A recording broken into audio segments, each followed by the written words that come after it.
एक समय की बात है। एक जंगल में एक साधु रहते थे। वो ज्यादातर समय ध्यान में ही रहते थे। उसी जंगल में चमन नाम का एक लकड़हारा रोज लकड़ी काटने आता और लकड़ियां लेकर चला जाता। उन्हीं लकड़ियों को बेचकर वो अपना गुजर बसर करता था। ऐसा ही रोज होता। काफी दिनों तक ऐसा देखने के बाद उस साधु ने एक दिन चमन को रोक कर पूछा। साधु ने चमन से कहा, मैं तुम्हें रोज देखता हूँ। तुम यहाँ आते हो, लकड़ियाँ काटते हो और फिर चले जाते हो। क्या तुमने कभी ये नहीं सोचा कि थोड़ा आगे भी बढ़ा जाए? हो सकता है कि आगे तुम्हें और भी लकड़ियाँ मिल जाएं। मेरी मानो तो तुम थोड़ा आगे जाओ तो तुम्हें चंदन की लकड़ियाँ मिलेंगी। उसे बेचकर तुम्हें अच्छे पैसे मिलेंगे। चमन ने कहा, साधु बाबा, ऐसा कैसे हो सकता है? मेरे दादाजी और मेरे पिताजी भी यही काम करते थे, लेकिन उन्हें तो कभी चंदन की लकड़ियाँ नहीं मिली। अब मुझे भला कहाँ से और कैसे मिल जाएंगी? मैं न जाने कितने सालों से यहाँ पर काम कर रहा हूँ। साधु ने कहा, हो सकता है कि वो भी तुम्हारी तरह ही इससे आगे ना बढ़े हों। मेरी बात मानो तो आगे जाकर देखो। चमन ने कहा, मुझे तो विश्वास नहीं होता, लेकिन आप कह रहे हैं तो मैं कल अवश्य आगे जाकर देखूंगा। चमन जब दूसरे दिन आता है तो यहाँ न रुककर आगे बढ़ जाता है। कुछ देर चलने के बाद वाकई में उसे चंदन के पेड़ दिखते हैं, जिसे देखकर उसकी खुशी का ठिकाना नहीं रहता। अरे ये क्या?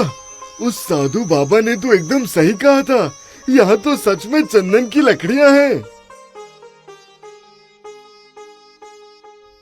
वापस लौटकर वो साधु को प्रणाम करता है और फिर उन्हें धन्यवाद भी देता है। बाबा, आज आपकी वजह से मेरा जीवन धन्य हो गया। मैं तो सोचता था कि मुझसे ज्यादा लकड़ियों के बारे में आप क्या जानते होंगे, लेकिन मैं गलत था। मुझे क्षमा कर दें बाबा। साधु ने कहा, कोई बात नहीं। अब तुम जाओ और लकड़ियाँ काटकर उसे बाजार में बेचो तो अच्छे दाम मिलेंगे और तुम्हारी गरीबी भी दूर हो जाएगी। अब चमन रोज लकड़ियां काटने नहीं आता, क्योंकि उसे चंदन की लकड़ियों के अच्छे दाम मिलते थे। 6 से 7 दिन पर एक दिन आता और मजे से रहता। एक दिन फिर साधु ने चमन को रोका। साधु ने कहा, सुनो, क्या तुम अब भी चंदन की ही लकड़ियाँ काट रहे हो? क्या तुमने उससे आगे जाकर देखने के बारे में कभी नहीं सोचा? नहीं बाबा, ये तो मैंने कभी सोचा ही नहीं। इस जगह से थोड़ी और दूर जाओगे तो आगे चांदी की खदान है। तुम्हें लकड़ियां काटने की जरूरत नहीं पड़ेगी। एक दिन लेकर जाओगे तो कई महीनों तक आराम से रह पाओगे। अब चूंकि चमन को साधु पर पूरी तरह से भरोसा हो गया था, इसीलिए साधु के कहते ही वो चंदन की लकड़ी से आगे चला गया। कुछ दूर तक चलने के बाद उसे सच में चांदी की खदान मिले। अब तो उसकी खुशी का और भी ज्यादा ठिकाना नहीं था। अब तो जब एक बार चांदी लेकर जाता तो 4-5 महीने के बाद ही आता दोबारा लेने। इसी तरह कई साल बीत गए।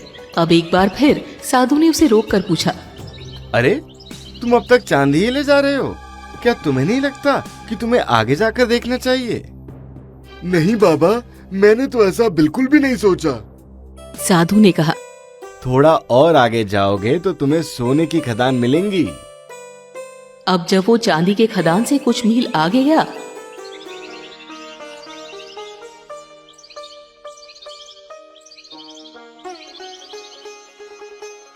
तो उसे सच में सोने के खदान मिले। सोना पाकर अब तो वो उछलने लगा।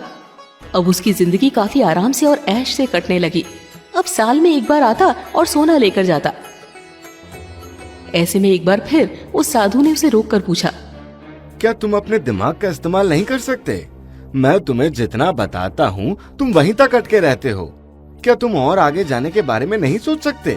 क्या तुम्हारे मन में कभी ये लालसा नहीं होती कि आगे बढ़ने पर और भी कुछ मिल सकता है मुझे?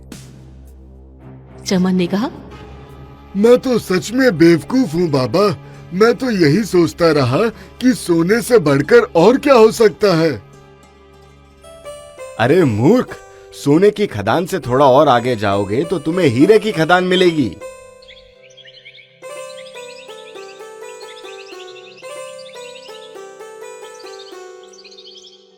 साधु के कहने पर जब चमन आगे जाकर देखता है तो सच में उसे हीरे की खदान मिलती है। अब तो वो एक बार हीरा ले जाता और कई सालों के बाद दोबारा हीरा लेने आता। अब तो वो बहुत ज्यादा पैसे वाला भी बन चुका था। उसके पास किसी चीज की कोई कमी नहीं थी।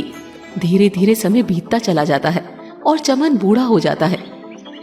एक दिन वो हीरे लेकर आ रहा था तो उसे फिर से वो साधु मिलता है। तब वो साधु उससे कहता है, अरे मूर्ख, क्या इससे आगे नहीं जाना तुम्हें? इसी हीरे पर रुक गए हो अब तक? चमन ने कहा, अब जाने दीजिए बाबा, अब हीरे के आगे भला और क्या हो सकता है? साधु ने कहा, हीरो के आगे मैं हूँ। क्या तुमने कभी ये नहीं सोचा कि मुझे सारे धन दौलतों के बारे में पता है, बावजूद इसके मैं वो सब नहीं लेता, बस ध्यान में रहता हूँ। क्या तुम कभी ये नहीं सोचते कि मैं जिस तरह से रहता हूँ मुझे हीरो से भी अधिक कीमती कुछ मिल गया होगा? साधु की बात सुनकर चमन की आंखों में आंसू भर आते हैं और वो साधु के पैर पर गिर जाता है। मैं कितना बड़ा मूर्ख हूँ। मैंने ये कभी सोचा ही नहीं कि जिसने ये सारे हीरे जवाहरात छोड़ दिए उसके पास जरूर इन सबसे बड़ा कोई धन होगा। कृपया करके मुझे उस धन के बारे में बताइए और मेरा मार्गदर्शन कीजिए।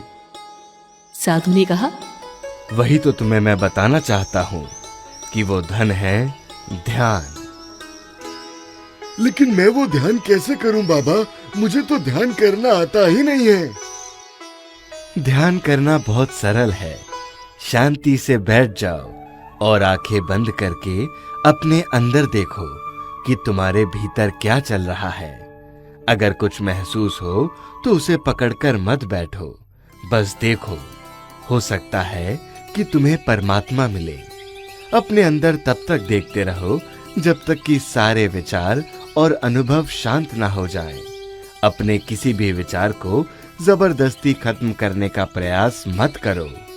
धीरे धीरे ये सारे विचार और अनुभव खत्म हो जाएंगे। तब तुम बिना किसी रुकावट के ध्यान में लीन रहोगे। तब तुम्हें सिर्फ शून्य नजर आएगा जिसमें जलता है आत्मज्ञान का दिया। इसके लिए तुम्हें सिर्फ और सिर्फ धैर्य की आवश्यकता है। दोस्तों, इस कहानी से हमें ये सीख मिलती है कि ध्यान करने से इंसान को आत्मज्ञान की प्राप्ति होती है, जो किसी भी अमूल्य धन से मूल्यवान होता है।